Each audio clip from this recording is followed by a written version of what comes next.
Hey everybody, Darren Garmin here, and welcome to the Heartland Multifamily Show, the place for all things multifamily. For all things multifamily. Trot, great to be here with you today. Hey, we got a lot to talk about during this episode, and if you like what you hear during this episode, make sure that you leave some comments below, and even if you're listening, make sure you get back in touch with us. And not watching, make sure you get back in touch with us and give us your comments. We'd love to have some dialogue with you regarding this show or any other topics related to all things multifamily.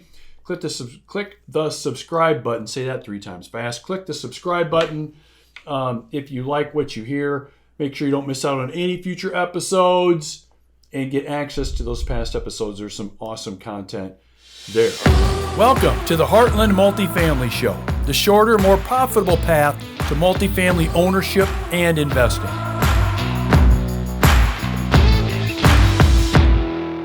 Let's talk about connecting the dots, Trot. Let's talk about connecting the dots. So let me start with this. Let me ask you a question. So when you were a kid, did you ever get the workbook or the coloring book or the book where you connected the dots, and all of a sudden it's a bunch of dots, but then when you're done connecting all the dots, you pretty much have an idea what it is? Yeah, that was pretty good. Yeah, were you good at that? Probably not. But really? No. Were you a good color? Could you color pretty good? No. No? No, I could not. I wasn't a bad color. I actually stayed within the lines. No, not me. There'd be an argument today. You don't want to be in the lines, but back to connecting the dots. So you did do some dot connecting stuff, right? Yeah. Oh yeah. Okay, I did too. And really, so what is the purpose of connecting the dots? What at the end of the dot connection, what's the purpose? Basically, so you get the plain picture of what you're trying to create. Yep, you get a picture of pretty much what it is. Yep. Right? And so this dot connecting has a lot to do actually with multifamily. Because we are really, we're not handing workbooks to each other or dot connecting books to each other to connect dots of multifamily properties, which is actually not a bad idea. We're not doing that. But there are some easy ways to start connecting the dots with what's going on in multifamily, really at about any time. And if you become at least kind of decent at connecting the multifamily dots, there are some doors that can open for you where you can do much better in terms of growing your wealth and income, not only with maybe the multifamily properties that you have, but in terms of maybe some future acquisitions, or heck, even selling some properties and moving on too. So let's talk about that in terms of right now. So as of right now, we could connect some dots together, I think you and I, to see not only what's maybe happened in the past, but to see maybe what's going on in the future. Okay, so let's start with this. Let's start with our dot connecting exercise with this, because I think our viewers and our listeners will get a lot of value out of this.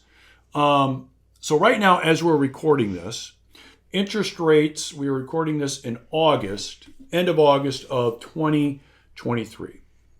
Within the last year, interest rates have more than doubled. Okay.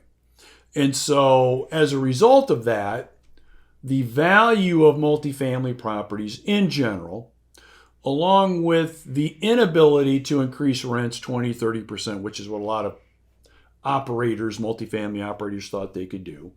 And really, you also add in the general inflationary expenses increasing quite a bit. You've got values in general of multifamily properties lower today than they were a year ago. Okay. Now, you and I can make the case. There might be some outliers here or there where that's really not the case. We could do that, but we're just speaking in generalities here. That's pretty much the case. So my first question to you regarding this would be, do you agree with what I'm saying? Or Oh, yeah. Okay. Oh, yeah. Right. So we're on the same page Yep. there. Okay. Let's go ahead and let's assume that we decide to put our property on the market today. A multifamily property we own. Doesn't matter really the size. 40 units, 400 units, it doesn't matter the size. Why in the world would we put our property on the market today versus a year ago? Now, before you answer that, again, we could have a whole bunch of questions. I just want to be speaking in generalities. What would be the reason why, do you think? I think most of the time right now would be because they have to. Excellent. That's really good. That's exactly right. So think about this. If we are putting a multifamily property we own on the market today, knowing that you're probably going to lose some value. Exactly. Or you have lost some value in the last year. So over the last year, most properties have lost value. Okay. And we choose to put a property on the market today at a value more than likely less today than what it was, say, a year ago. We are doing that mainly because we have to do it. Why else would we do it? Why else would we do it? Now, again, there may be, let's just say 5% of reasons why we would do it now.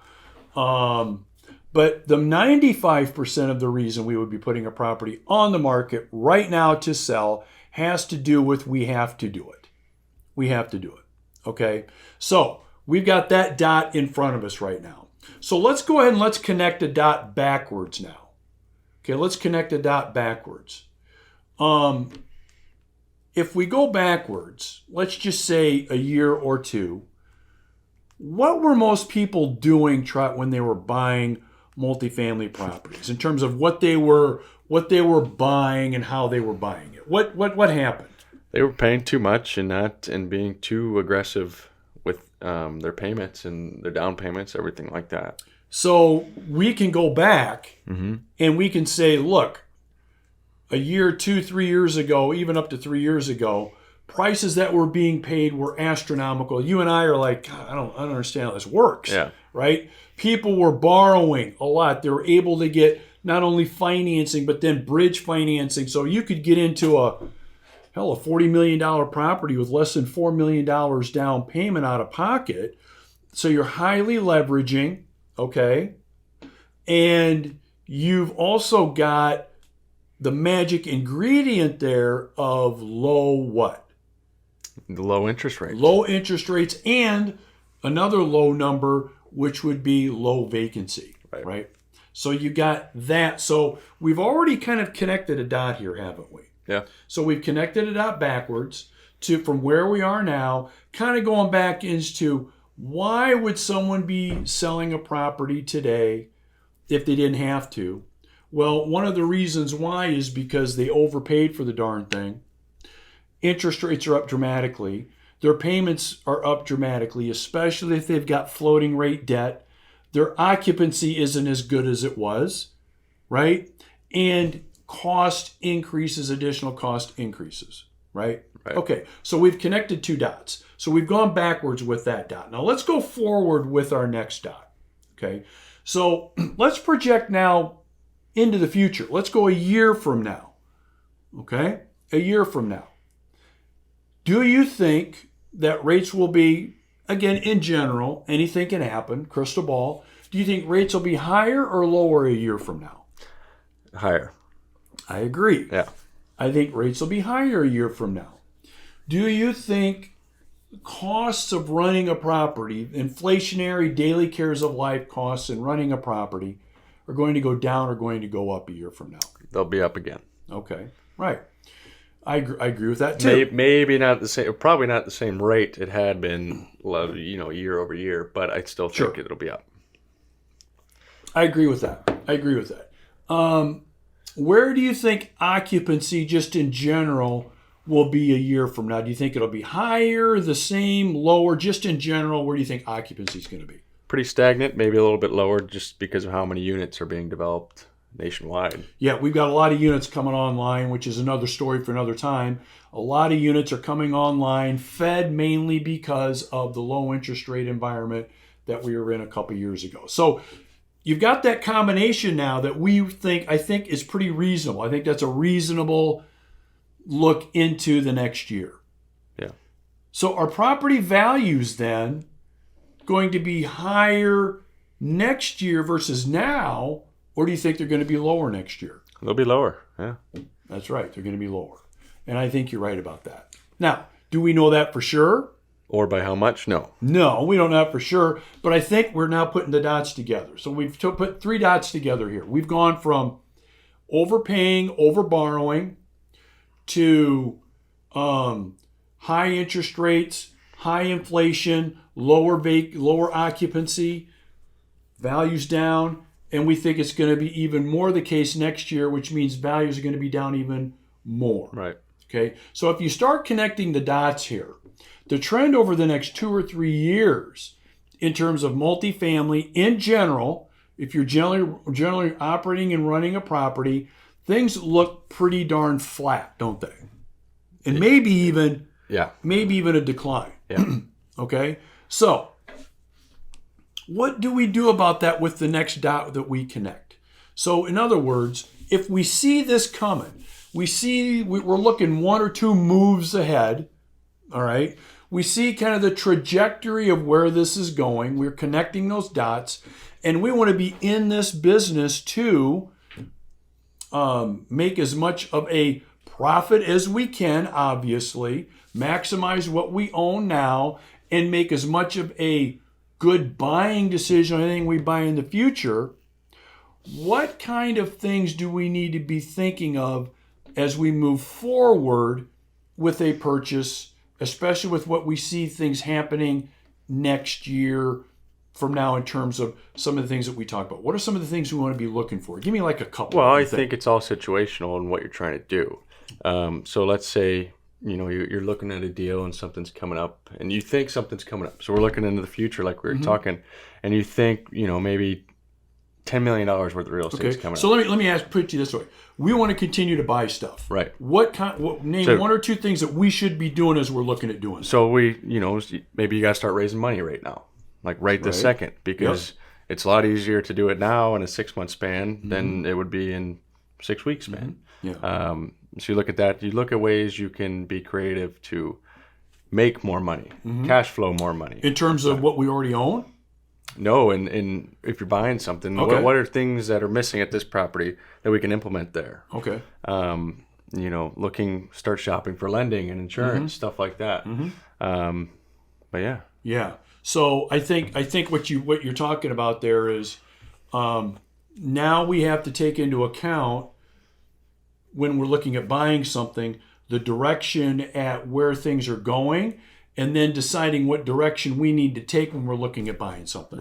Right. So, in other words, the old ways of doing it that have been done the last 2 or 3 years are not going to be the profitable ways of doing it anymore. Right. We've got to look at properties differently now. We've got now have to connect the dots so that the dots don't go in a downward trend. They go in an upward trend. So you bring up some good points, different ways of looking at property, getting capital raised now versus waiting till the last minute, looking at some other ways where you can produce income from the properties, maybe in addition to the rental income that the apartment units themselves would be producing.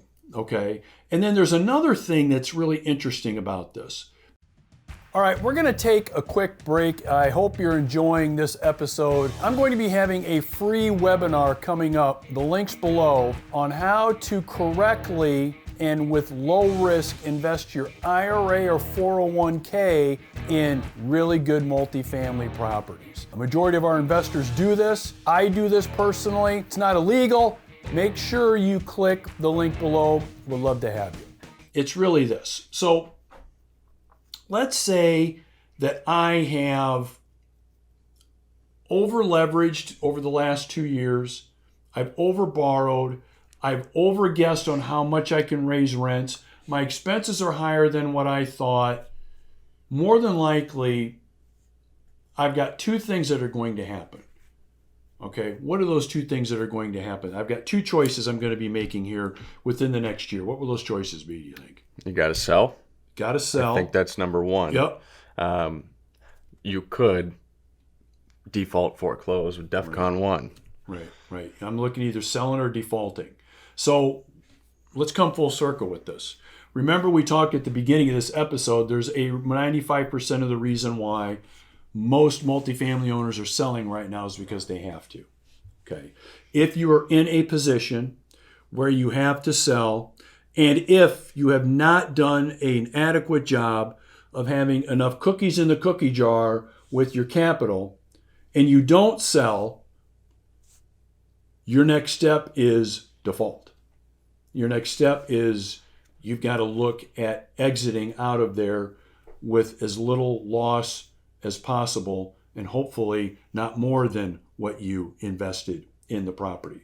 So coming full circle, what that means is the next dot that we're connecting are going to be opportunities that are going to be able to be purchased at a discount, especially compared to 2 or 3 years ago, because the next dot in this is if you can't sell right now, if you can't get the amount of capital you need in order to make this work, to pay the lender, to pay investors, at least something, you're going to default.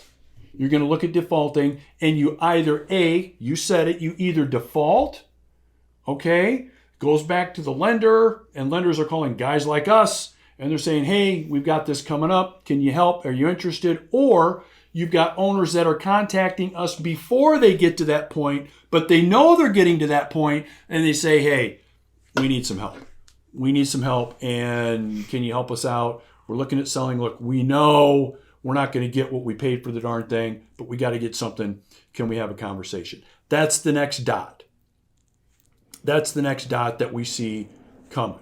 Okay. Yeah. The next dot is the market's going to continue to maybe flatten out in general and maybe decline in terms of value, in terms of income.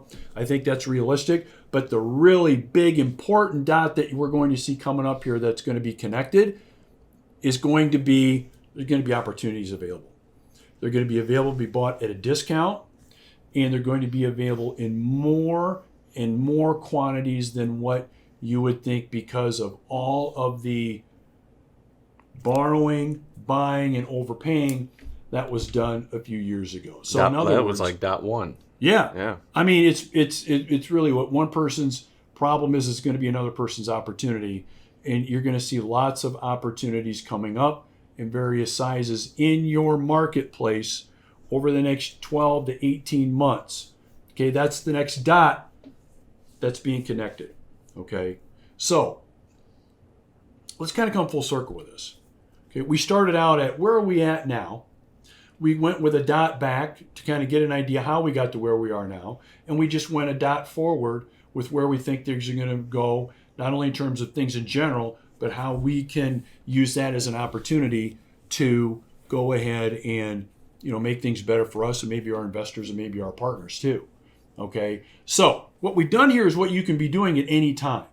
We just went through a methodical yet simple. We haven't revealed any big secrets here. This isn't like, oh my God, I've never known that I could do that. This isn't any unbelievable magic trick that we've pulled out.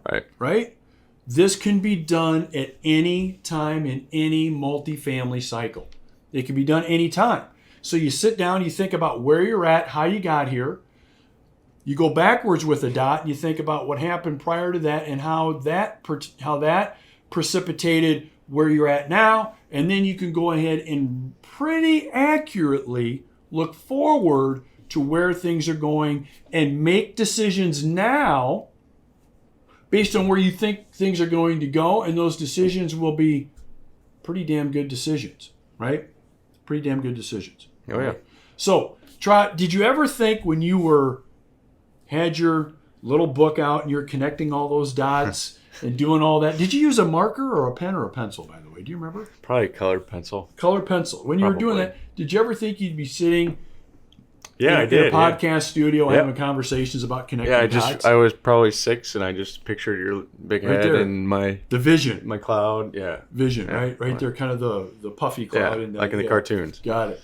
Well, thanks for being here with me for this episode. I think it's been pretty good. We hope this episode has been helpful for you in terms of connecting the multifamily dots. Again, if you have any feedback, we'd love to hear from you. Leave your comments below. We'd love to talk about connecting those multifamily dots with you.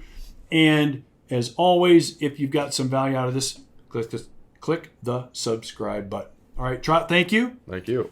All right, we'll see you later from the Heartland Multifamily Show.